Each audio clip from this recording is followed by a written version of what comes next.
భారతదేశంలో ఓ పల్లెటూరు అనగానే వ్యవసాయం చేసుకునే రైతులు, రైతు కూలీలు, పంటలు, పాడి పశువులు ఇవే గుర్తొస్తాయి.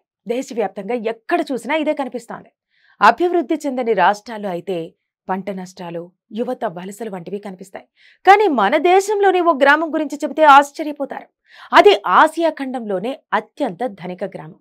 అవును, గుజరాత్ రాష్ట్రంలోని కచ్ జిల్లాలో మధపర్ గ్రామం ఇప్పుడు ఆసియాలోనే అత్యంత ధనిక గ్రామంగా నిలిచింది.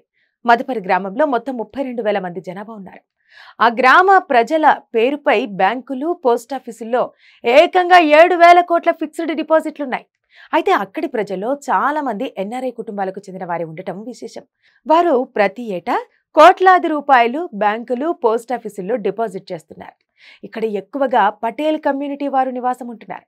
ఆ గ్రామంలో ఏకంగా 17 బ్యాంకులు ఉన్నాయంటేనే అర్థం చేసుకోవచ్చు అక్కడి ప్రజలు ఎంత ధనవంతులు అని. HDFC bank, SBI, Punjab national bank, axis bank, ICICI bank, union bank వంటి దిగ్గజ బ్యాంకులన్నీ అక్కడ తమ బ్రాంచీలు ఏర్పాటు చేశాయి. ప్రతి బ్యాంకు కూడా అక్కడ తమ బ్రాంచ్ ఉండాలని కోరుకుంటున్నాయి. మాధపరి గ్రామంలో మొత్తం 20,000 ఏళ్లుండగా 1,200 కుటుంబాలు విదేశాల్లో నివసిస్తుండటం గమనార్హం. అన్ని బ్యాంకుల్లో డిపాజిట్ అవుతున్న డబ్బు ప్రధానంగా విదేశాల్లో నివసిస్తున్న కుటుంబ సభ్యుల నుంచే వస్తున్నట్టు తెలుస్తోంది. ఇక్కడి ప్రజలు ప్రధానంగా ఆఫ్రికా దేశాల్లోని నిర్మాణ రంగంలో వ్యాపారం నిర్వహిస్తున్నారు. ఆఫ్రికాతో పాటు యూకే, ఆస్ట్రేలియా, అమెరికా, న్యూజిలాండ్ వంటి దేశాల్లో స్థిరపడిన వారు సైతం ఇక్కడికి డబ్బులు పంపిస్తున్నారు. చాలా మంది గ్రామస్తులు విదేశాల్లో నివాసం ఉంటున్నప్పటికీ తమ స్వగ్రామాన్ని మర్చిపోలేదని, వారు సంపాదించిన డబ్బులను ఇక్కడి బ్యాంకుల్లో డిపాజిట్ చేస్తున్నట్టు అక్కడి ప్రజలు చెబుతున్నారు.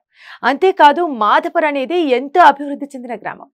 ఈ గ్రామంలో రోడ్లు, నీటి సరఫరా, పారిశుద్ధ్యం వంటి ప్రాథమిక సౌకర్యాలు కలిగి ఉన్నాయి. ఈ గ్రామంలో బంగ్లాలు, పాఠశాలలు, ఆరోగ్య సంరక్షణ సంస్థలతో పాటు అనేక దేవాలయాలు కూడా ఉన్నాయి. యక్ష్ మందిర్ ఇక్కడ అత్యంత ప్రసిద్ధి చెందిన దేవాలయం.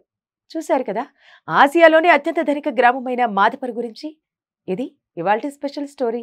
చూస్తూనే ఉండండి పబ్లిక్ న్యూస్.